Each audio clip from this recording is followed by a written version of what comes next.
께서 주신 말씀은 출애굽기 22장 1절에서 6절 말씀을 근거로 언약 공동체의 질서를 지키는 성도 1이라는 제목으로 하나님 말씀 증거하도록 하겠습니다.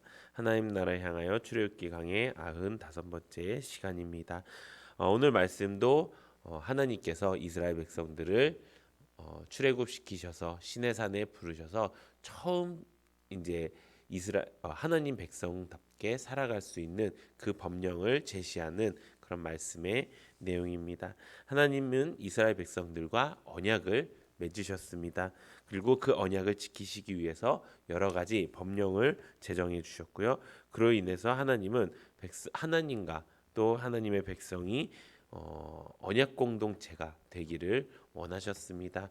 우리도 그렇게 살아야 되는 줄로 믿습니다. 우리가 하나님과 관계가 있는 사람이라면 우리가 하나님의 그 법대로 살아야 되는 것을 우리가 알고 있습니다. 그 법대로 산다는 것이 바로 하나님과 언약 공동체, 하나님과 약속으로 이루어진 공동체라는 것을 우리가 기억해야 된다는 것입니다.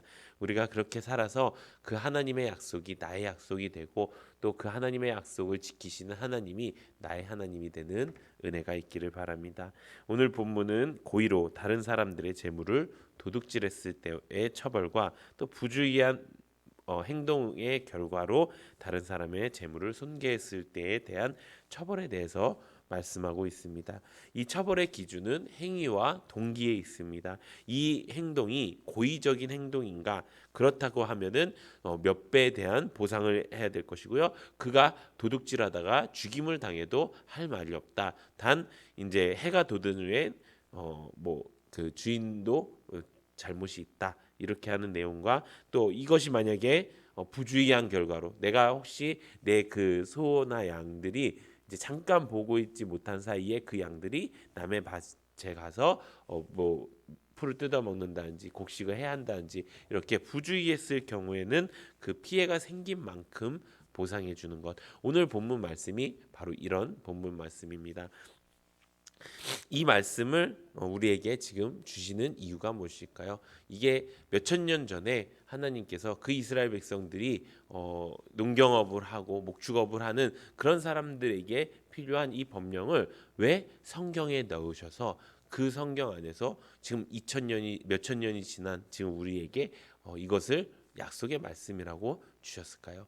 왜 그렇을까? 왜 그러냐 하면 이 말씀을 통해서 하나님은 하나님이 어떤 분이신지를 알기를 원하셨다는 것입니다. 이스라엘 백성들은 하나님이 어떤 분이신지를 모르고 있었습니다. 그렇기 때문에 하나님이 나는 이런 존재야 라는 것, 나는 이런 성품을 가지고 있어 라는 것을 하나님께서 이 말씀을 통해서 우리에게 가르쳐 주신다는 것입니다. 우리에게도 동일하게 역사하십니다. 지금 이 법을 우리가 그대로 지키면서 사는 것은 아닙니다. 우리가 양과 소를 키우는 것도 아니고요. 우리가 밭을 매는 것도 아닙니다. 그렇지만 이 말씀을 우리에게 오늘 받고 이 말씀을 주신 이유는요. 하나님이 어떤 분이신지를 알고 그 하나님이 나의 하나님이라는 것을 기억하고 하나님이 원하시는 삶의 방향으로 가라고 하나님께서 말씀하시는 것입니다. 그렇다면 하나님이 이 말씀을 통해서 하나님의 어떤 성품을 말씀하고 싶으셨을까요? 성경에 보면 수많은 하나님의 성품에 대해서 이야기하고 있습니다. 하나님 성품이라는 것은 하나님의 이름을 이야기하는 것입니다. 어쩔 때는 공의의 하나님, 또 질서의 하나님, 또 사랑의 하나님 이런 여러 가지의 하나님의 모습을 우리가 알 수 있습니다. 오늘 본문 말씀에서는 세 가지의 하나님의 모습을 볼 수가 있습니다. 첫 번째는 바로 언약의 하나님이라는 것입니다. 하나님께서는 이스라엘 백성들과 언약을 맺었다고 이야기했죠. 이 하나님의 모든 움직임은 언약에서부터 시작되는 거예요. 약속에서부터 시작되는 거예요. 이 출애굽의 시작이 어떻게 되었습니까? 하나님께서 이 아브라함에게 약속하신 것, 하나님께서 야곱에게 약속하신 그 모든 약속 가운데 시작된 것이 바로 이 출애굽의 역사라는 것입니다. 우리도 마찬가지예요. 우리도 하나님께서 약속으로 시작한 관계를 우리에게 허락해 주셨다는 것입니다. 그래서 우리에게 무엇을 주셨어요? 성경을 주셨다는 거예요. 성경이 뭐예요? 구약, 신약, 오래된 약속, 새로운 약속이잖아요. 이 약속을 모르는 성도는요, 하나님을 모르는 것과 마찬가지라는 거예요. 그래서 매일 성경을 읽지 않으면요, 하나님을 모른다는 거예요. 그래서 매일 큐티를 하지 않으면요, 하나님의 뜻을 알 수가 없다는 거예요.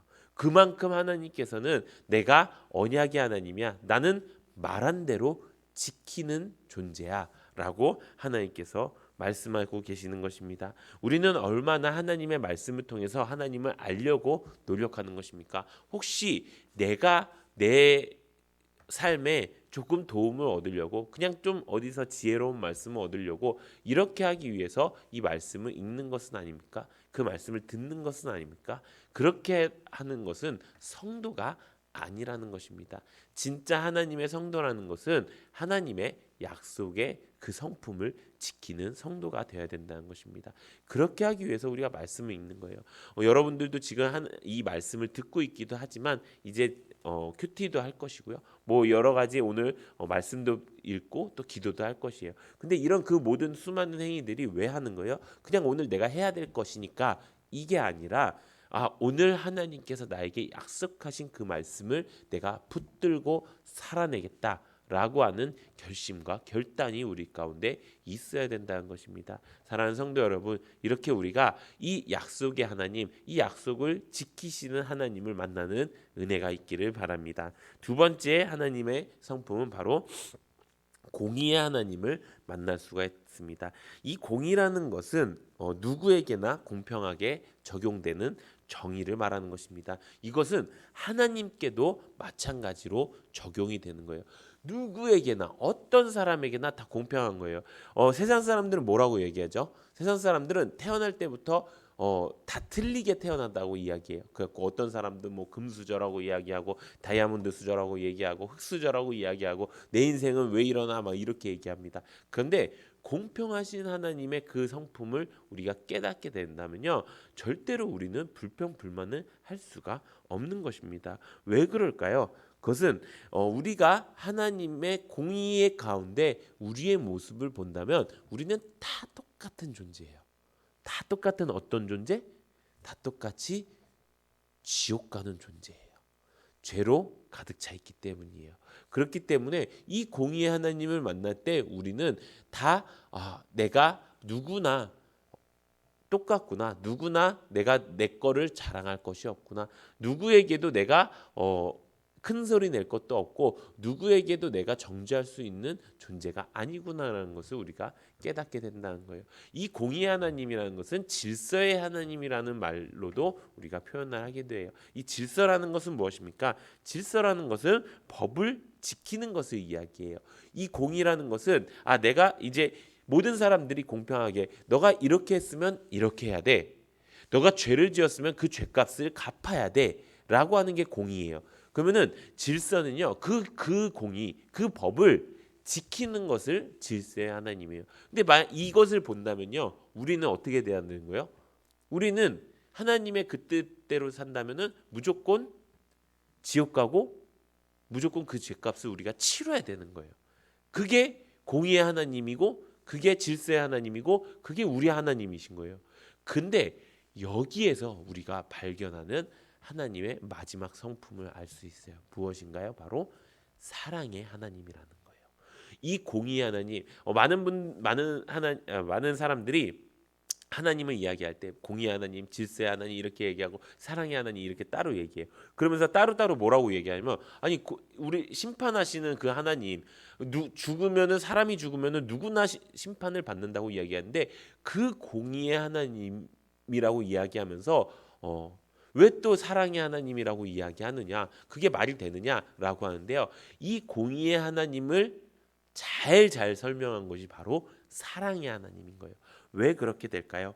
우리가 지금 말씀드렸던 것처럼 공의의 하나님으로 우리가 우리를 바라본다면 우리는 지옥 갈 수밖에 없는 존재예요. 그런데 거기서 뭐가 작용했어요? 하나님의 사랑이 작용된 거예요. 하나님이 우리를 너무나도 사랑하셔서 어떻게 됐어요?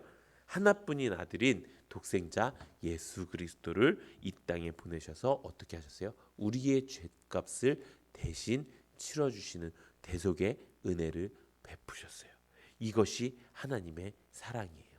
하나님이라면은 법을 없애는 게 훨씬 더 쉬운 방법이 아니었을까요? 하나님이라면 아니 그냥 너네는 내가 너무 사랑하니까 너네는 특별히 내가 예외해 줄게라고 하는 게 하나님으로서는 더 쉬운 일이 아니었을까요? 본인이 전지전능하신데요. 이거 다 무효야. 무효야. 왜냐하면 내가 너네를 너무 사랑하기 때문이야. 그러면은 우리가 좀 더 감동받지 않았을까요? 야, 역시 우리 하나님이라고 하지 않았을까요? 그렇지 않다는 것입니다. 하나님은요, 말씀하시는 것을요, 온전히 지키시는 하나님이라는 거예요. 하나님은 절대로 중언부언하지 않으시고요. 하나님은요, 절대로 다른 말씀 이랬다가 저랬다가 하시는 분이 아니시라는 것입니다.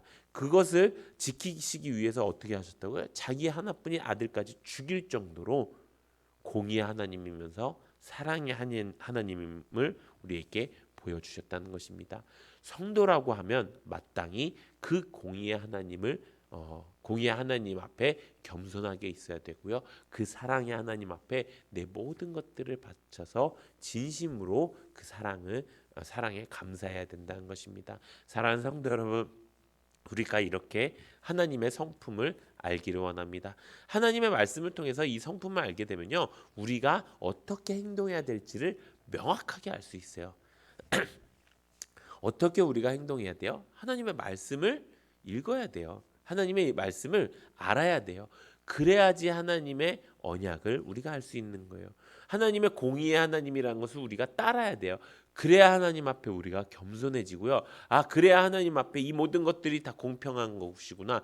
이 모든 것들이 다 질서가 있는 것이구나. 그 질서 가운데 나를 사랑하셔서 나를 구원해 주셨구나. 그 은혜에 감사할 줄 아는 성도가 될 수 있다는 것입니다. 사랑하는 성도 여러분, 우리가 이 언약 공동체 안에서 살아가는 성도가 되기를 소망합니다. 근데 그 성도가 될 때 하나님의 그 뜻을 알고 하나님의 그 성품을 알고 그 성품을 기억하면서 그 성품의 하나님을 만나면서 사는 은혜가 있기를 바랍니다. 그래서 우리가 매일매일 살아가는 동안 하나님이 나에게 주신 은혜가 얼마나 큰지, 또 하나님이 나에게 주신 그 사랑이 얼마나 깊은지 알아가면서 우리가 이 언약을 지키면서 살아가는 우리 모든 성도님들 되시기를 예수님의 이름으로 축원합니다.